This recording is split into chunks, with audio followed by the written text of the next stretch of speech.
Hey everyone, and welcome to the Oberlo live Q&A. This is the Oberlo live Q&A dedicated to our Facebook ads course part 1. I'm Jessica. You probably already know that because you watched our Facebook ads course part 1. My eyes might be zipping from the camera to the screen to the live chat that's happening right now. I want to thank everyone who got on this stream early. We've got people from Turkey, Romania, all over the world, and hopefully we talk in our talk today, we'll answer your questions that you might have about particularly the Facebook pixel, campaign objectives, and conversion events. And if you don't know what those words are, we'll give you a little, what am I saying? I'll give you a little overview of what I mean by those terms. So thanks for being with us. By the way, I do have a helper here. Her name is Anna, and she'll be taking any questions that I don't get to as they appear in the chat. There's a little bit of a delay too, so if you type a question and I don't seem to get to it for a couple of minutes, just be patient. I might be able to get to it in a while. All right, let's dive in. First, let's talk about just quickly what we went over in the last course. So if you took the Facebook ads course part 1, we talked about how Facebook ads are used and kind of how people use them to drive traffic and sales and get a lot of data about what products are working and who their market is. We really emphasize that getting a sale out of your first Facebook ad is possible, but just because you don't get a sale doesn't mean that that first ad was a waste. Like, you really have to learn this skill of Facebook ads. And then we went straight into like how to create that first ad. We talked about how to create a Facebook pixel and install that into your store. And then we also talked about how to start that first campaign, picking your campaign goal. And then the very first thing you do when you create that ad is pick your conversion objective. So that's a quick overview. I'll try not to repeat myself from that first question, instead focus on serving you guys. So I'm just gonna kind of go through, I'm going to stop and pause occasionally to go through your questions, and then I'll also try to share some anecdotes along the way. Let's see. And thanks for the feedback on the videos and the comments that you guys leave. There's a couple questions that you guys left in the comments through the first video that I will answer, particularly about the pixel. Okay, so a quick question. Yeah, thanks. Arman asks, when is the next video coming out? So the next video will come out this Thursday. The third will come out the next Thursday. We'll have a brief intermission where we're actually going to show a merchant interview we did with Chris Wayne. He made $500,000 with his first dropshipping, well, not his first dropshipping store, but his most recent dropshipping store. And it was awesome. So we're going to publish that. And then we'll also get into like kind of a part 4 bonus episode where we'll tell you we ran the Facebook ad, and then we're going to tell you what exactly we saw in terms of results and how we would react to those results and create our next ad based on that data. So it's 3 parts, kind of 4 parts if you consider that kind of results episode. So definitely make sure, if you're not already subscribed, subscribe to the channel and open your emails so that you don't miss any of those future courses. Okay.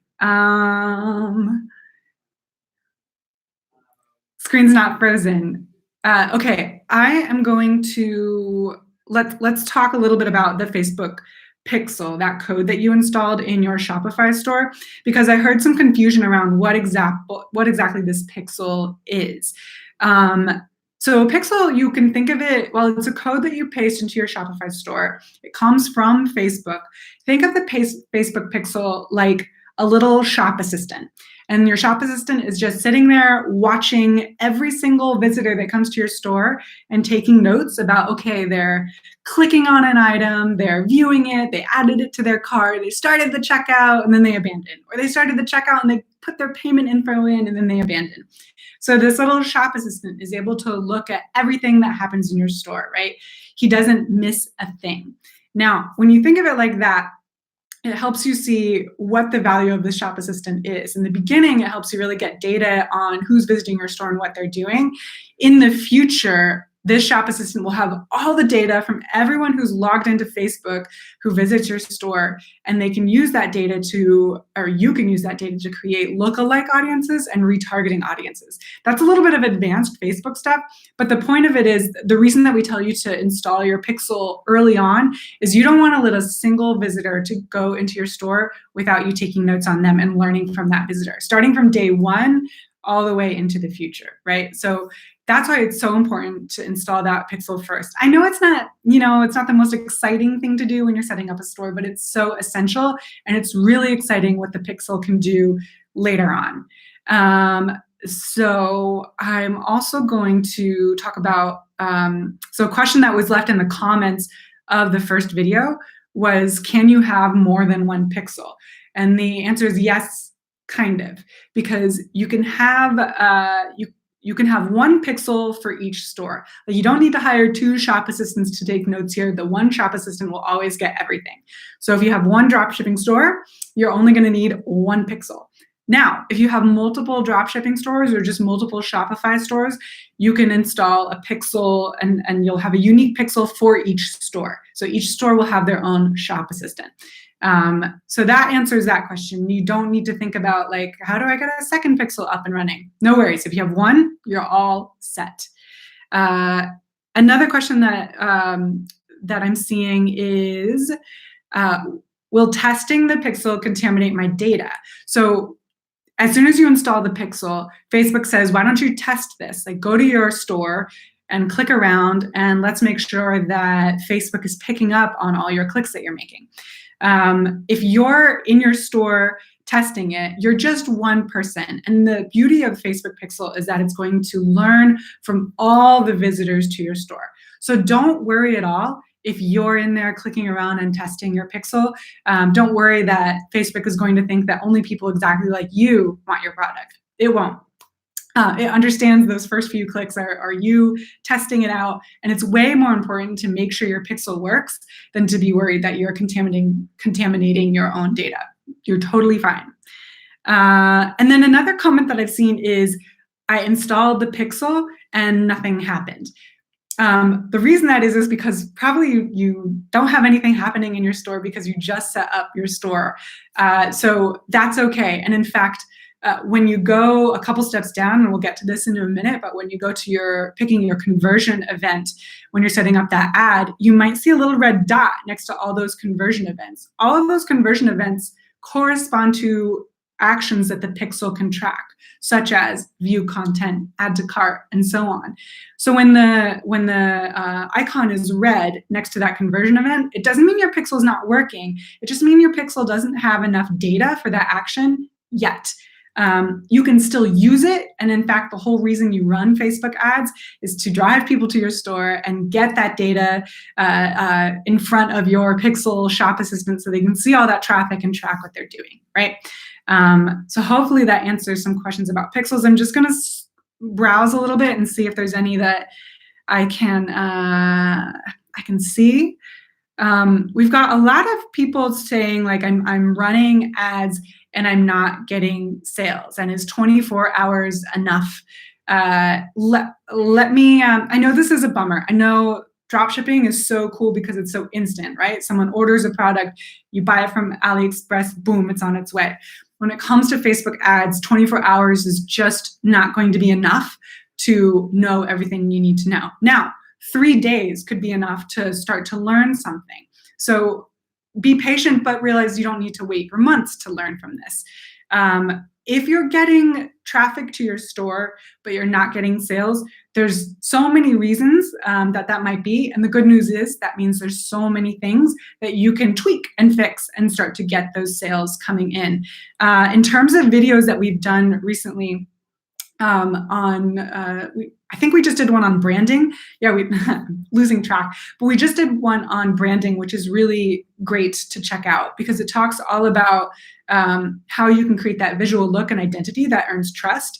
And we also did a video on product descriptions, and that is so huge because if you're writing product descriptions that really inspire people to sell, that's going to be a difference maker. Okay, I want to stay on track here with pixel questions. Um, Oh, I see. Can I remove my pixel, create a new ad account, and add a new pixel to the same store? I don't think that is possible, but Anna can follow up with you. If I have a general store, how do I separate the data of each product so the pixel can optimize on each product alone? That's a great question. So you don't really need to do that if you have a general store. The pixel will be talking. You'll know with the pixel and with your Shopify analytics who's clicking on what. So you don't need like a separate pixel for each product or anything like that. Okay, should I start jobs? Oh, I see. Faisal has a really interesting question. So should I start dropshipping now or first learn how to use these tools like pixels and everything else? That's a really great question. There's so many people who think, well, I need to learn everything first and then start my store, including Facebook ads and pixels. But it's really hard. It's really hard to do that because, as you see in the video that we created on creating Facebook ads, you can't go through all the steps if you don't already have a website to install the Facebook pixel code in. You can't really create an ad and see those conversion events without the pixel. So much of dropshipping is learning by doing. My biggest advice is if you're going to start dropshipping and learning by doing, be willing to fail. So many dropshippers, like none of the dropshippers that I'm sitting down to interview that are huge successes making six figures got it right on their first store. So kind of accept that the first store you build might be a store where you just learn a ton, and the second store you'll be able to scale that much faster. Now, we don't want you to waste your money. I know, Oberlo and Shopify have the monthly fees. We're not telling you to stick on for months and months and set your own budget. Say, okay, I'm going to spend $50, $100 on my first store. And after I've spent that, I'm done. And I have to learn from that, work for a month, save up another $100, and then start my second store. That is the formula that wins, even though it lacks instant gratification. Okay, I want to, I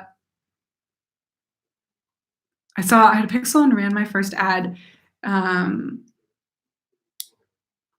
before you started doing this class. I did it on sales, which were 0. How can I backtrack? Oh, great question. So this is Prav DT. She had a pixel. So she already ran a campaign, and then she saw the last Facebook ads course video that we posted last Thursday. And she's realizing, okay, I ran this ad, but I set the conversion event for sales. Whereas in our video, we say set the conversion event to view content. And Prav is asking, can she backtrack?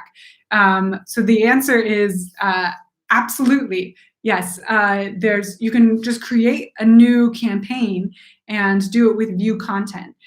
You didn't hurt your pixel or your data at all by running it on sales.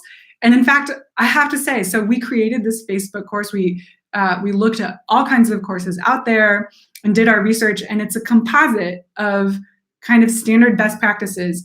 But it's really easy for you to click around on YouTube and find someone else who made a Facebook ad that succeeded with totally different advice. And they might have chosen optimize for sales as a conversion event. That's why when we're giving this advice, the Facebook course we have is the perfect kind of starting level. It is totally standard. It has worked for a lot of people. But it's for you to test. It's your baseline. So run an ad using the advice in our course, write that down, or you don't even have to worry about it because all the advice is in the course. And then you start testing. You say, okay, what happens if I use this as a creative or go for a big Facebook audience? It's all about the testing, right? So don't worry if you ran a test and you did something a little bit different from what we advise. Just start a new campaign and then compare your results. That's the beauty of Facebook ads. You can always test more and learn more.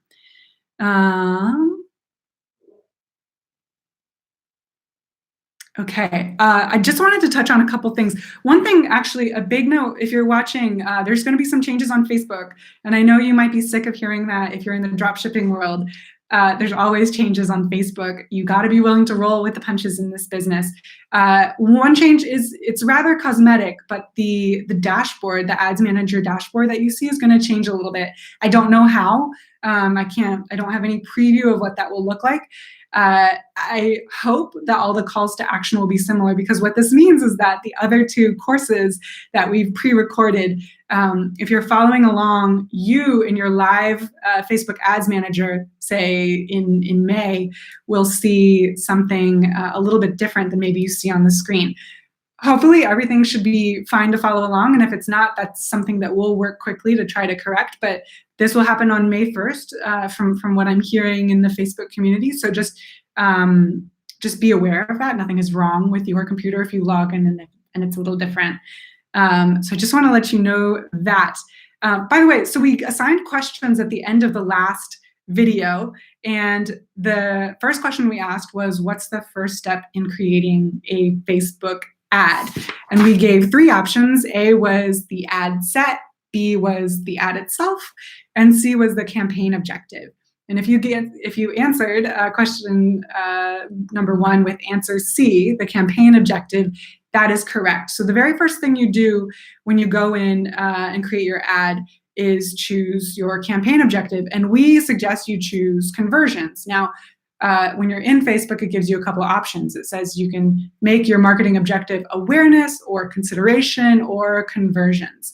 And if you're wondering, hey, well, why conversions and why not awareness, especially because the objective that we suggest on the next page is view content, the reason is actually because what you choose in that initial selection will then affect some of your options later on when you're creating ads.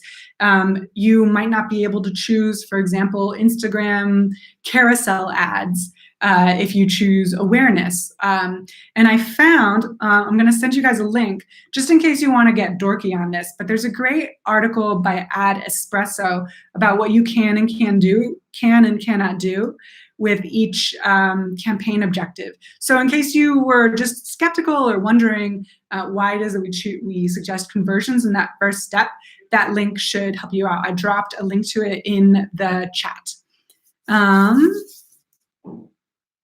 We have a question from Mohammed Joseph, who says, if I delete ads, does your pixel data remain? That is true. Yes, if you delete ads, your pixel data will remain. That said, I don't know why you would delete ads. You can always disable them, so they're not running, of course. But deleting ads just means you might lose the ability to go back and see what audience you chose and how that ad performed. So I would say keep ads. Don't keep them running once you feel they don't perform, but keep them so you can continue to go back and refer and learn from them, right? Oh, Louis Ashi has a great question. What is the difference between conversion objective with content view and traffic objective? So I believe, and Anna can chime in here too, is that conversion objective is you're telling Facebook, wait, let me make sure you've got the question right. Content view versus traffic objective. Traffic, I think, is general traffic to the store. So it doesn't necessarily have to be viewing the content that you've attached to your ad. It's more optimizing for people who might visit your store in general. But Anna might be able to help me with that. Mark asks, will this video still be online after the broadcast? The answer is yes. So I'll probably hang out here for another 10 minutes or so, taking questions. And then we'll publish this video afterwards. Of course, if you leave the video and you ask a question, and neither I or Anna will be able to answer it in real time. So let's see. Lucky already knew that. Thanks for answering, Lucky. We have a question about budget, which is always a big hot issue. How much would be the estimated budget for getting the first sale for a newly started store? And then another question about best budget for daily Facebook ads. A lot of people will say $5 a day is a great beginner budget for Facebook ads. So $5 per ad campaign per day. And you can start with one ad campaign at a time. In terms of how much of a budget for your first store, so Beautiful Nats, if you haven't already watched the interview with Andreas and Alexander, it is so good. And I wish I could point you to the minute mark where this is, but Andreas these guys built a dynamite dropshipping store, and Andreas has a formula, and he says, okay, if you spend 3 times your profit margin on an ad, and you don't get any sales, then kill it.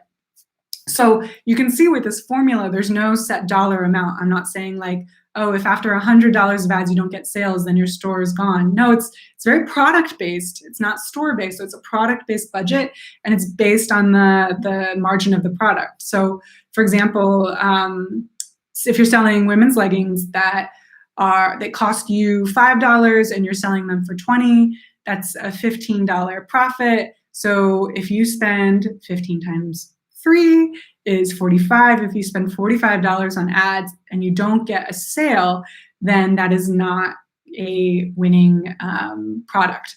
This assumes a couple things though, right? It does assume some working knowledge of Facebook ads.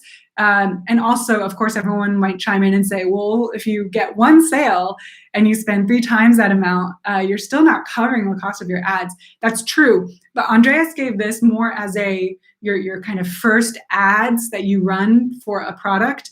If you're not making sales at all, then even if you get better at finding the right audience for that, you're probably never going to cover your ad costs. Whereas you do start making sales, then there's hope for you to get better and better at covering your ad costs.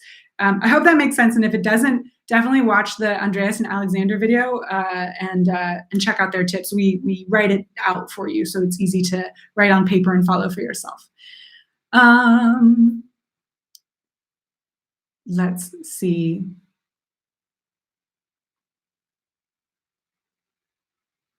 Oh, okay.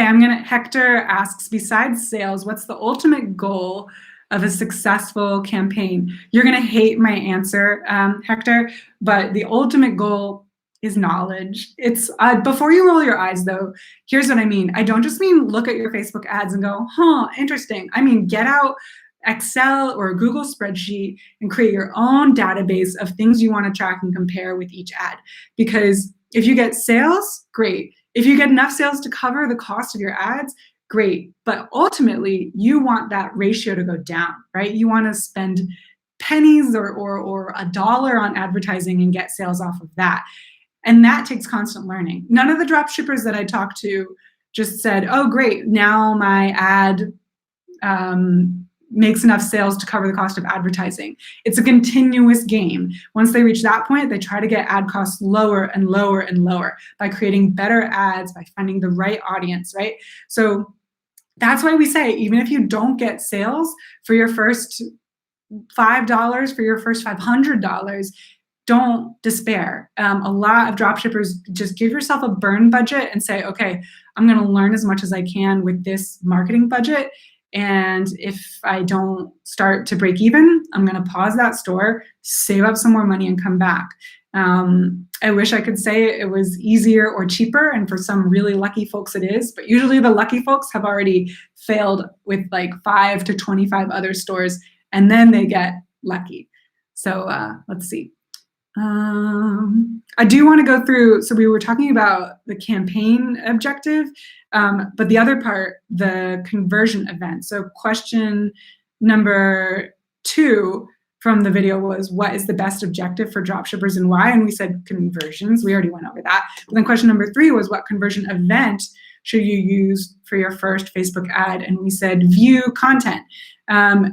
A conversion event is what happens once someone gets to your website, right? Once they get to your store and the pixel is the shopkeeper and it's watching and it's taking notes. So when you're choosing your conversion event, you're telling Facebook to optimize its ad to deliver to people who are likely to do that event. And the reason we start with view content, so it's gonna be cheaper, basically. You're gonna get more views out of $5 than you will probably get conversions or potential conversions out of $5. So that's one of the reasons why you wanna start using your money to get as much data as you can and to help teach your pixel who's the type of person who comes to the store and goes the furthest in the events that they take on your channel. And then once your pixel is more seasoned, you're going to be able to set it at conversions and be way more cost effective with the ads that you spend on your conversions. Okay, I'm going to go through. I see that there's a lot of like chatting with each other within the comments, which I think is awesome. I'm totally fine with being ignored if you have something to learn from one another. I know it's tough with dropshipping not to be able to connect with other dropshippers unless you're in some Facebook groups or here. Let's see.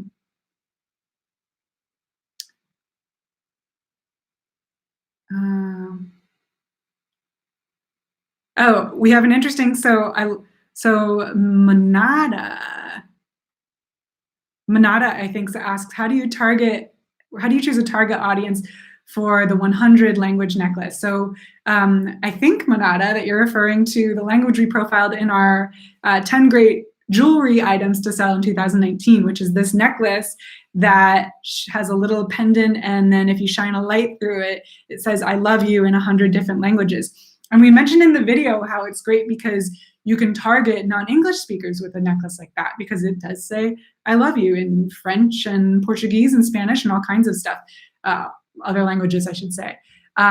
So this is a little bit of a preview because this Thursday's video is all about finding your audience and building your audience. So we actually we go out of the ads manager for a second, we go into the audience insights tool, and we show you what to enter and what tabs to look at and what to write down, so that then you go back into ads manager and you can build an audience based on interest. But one of the big points that we make is that for this first audience, not to make any assumptions. Because here's the thing, it's a little bit humbling, but Facebook just knows more than you and I will ever know about shoppers on the internet. And so even though we like to think, hey, okay, I can guess at who will like this necklace, they're going to be women, they're going to be this age, they're going to speak this language, and we want to tell Facebook to target those audiences, Facebook will retrieve that actual data for you. You can take the assumptions out of it and get the real data on who wants that necklace if you let Facebook run, right? If you pay for that data, Facebook will give you the exact data you need. So I would actually say, even though it's tempting to say, okay, I'm gonna target this towards speakers of a certain language within the necklace, for that first ad, don't. Keep it broad, and then do a deep dive into the data afterwards and see who actually clicked on your necklace. You might be surprised. I'm running ads right now, and I thought for sure that most of my customers would be American, or most of the people interested in my ad would be American. But they're not. Actually, most of them are in the UK, which really surprised me. I had no reason to think that they would be in the UK. So that just goes to show you don't know who likes your product. You can make educated guesses, but Facebook can tell you if you're willing to listen. So listen to Facebook and save your money in the long term by paying for that data in the short term. Okay. I'm going to scroll through here. I see some of you guys are helping answer each other's questions, which is great. Heidi asks, will this be recorded? It will indeed be recorded. Let's see. Oh, we have a really good one. So we'll cover how to create an ad in the third course, but I'm just going to jump ahead a bit because, we have two questions. First, a couple that I can get to. I'll have to talk on first campaign. So Nasreen asks, for $5 per day on a Facebook ad, is it better to include Instagram too? So we'll talk about platform selection in the next one, but since you're here with the live chat, I'll go ahead and answer this ahead of time. We say, yeah, include Instagram in that first platform selection. Just like I said, let Facebook tell you if Instagram is a good place to advertise or not. So let Facebook go everywhere and let Facebook learn, okay, who clicks on this ad? And Facebook will then eventually tell you, yep, your audience is on Instagram, or nope, your audience is on Facebook. So definitely include Instagram. Also, because just so many dropshippers are finding success on Instagram, you might end up exclusively advertising on Instagram if that's what the data tells you to. So definitely include it. If you're in doubt, include it. Do you have a video on setting up the Shopify website? Does Shopify have its own payment processor? So we do have a video on setting up the Shopify website. If you look for the term like Oberlo store build. We have one with my colleague David. He's a guy, you'll see him in the thumbnail. The thumbnail has a purple background and it's a store build, and he goes from the very first step to the last, how to set up your Shopify store. So if you're starting from the ground zero, he's the guy to watch. We have another question. How do you make a video for Facebook ads? So Abhinav asks this. So video ads perform really well. A lot of people make sales with just image ads, but if you can make a video ad, do. We get into this a little bit with a third video, but again, I'll go ahead and give you a sneak preview here. AliExpress suppliers will sometimes give you their videos, or you'll see them in the products. You can ask for them or download them there on the site. So I would say that's a great place to look. Another thing to consider is there's lots of websites. Animoto is one of them. I'll go ahead and write it down. Where you can upload static images, so product images and some text, and Animoto will make a kind of a slideshow video out of it. And that counts. That's a video. Even though it's not a video with a real live model using your product, that is a video. So I would say that's another one. And then finally, don't underestimate ordering a product, getting a friend to come hold the iPhone and filming yourself in the ad. Andreas and Alexander did that, and actually they show a couple of the ads they made for products in their backyard. And these ads aren't, they're not high production value, but what they do is they show the product solving a problem. They show all the features of the product. Sometimes that's not very complicated, and other times it is. If you go that extra step to do that, and maybe to teach yourself some iMovie editing, you blast ahead of other dropshippers. It's not hard. It does take more work, but it'll make advertising cheaper if you've got the right combination of ad copy and you've chosen a good product, and so on and so forth. Okay, let me scroll down. I think we'll probably take only a couple. We'll only talk a couple more questions. We have a question on, will you also make a course on Instagram after Facebook? Well, definitely, we've got some stuff in the works that will help you with Instagram for sure. We just had a Instagram stories ad but video that you can follow step by step. So make sure to check out that if you haven't already. Anna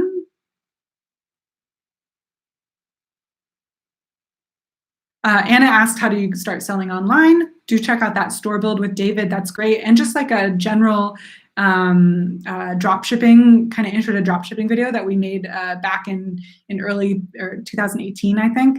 Dropshipping as a business model has not changed. So let's see. Nasreen also asks, is it's better to indicate the location for your audience? So again, I'll give you one last sneak peek into the next video, and then I'll sign off for today. So is it better to indicate the location for your audience? We actually suggest that you do indicate the location for your audience. So this is a big point of contention. Some dropshippers say you should target worldwide and let Facebook answer that question for you. And in fact, I just said that you should let Facebook answer a lot of questions for you.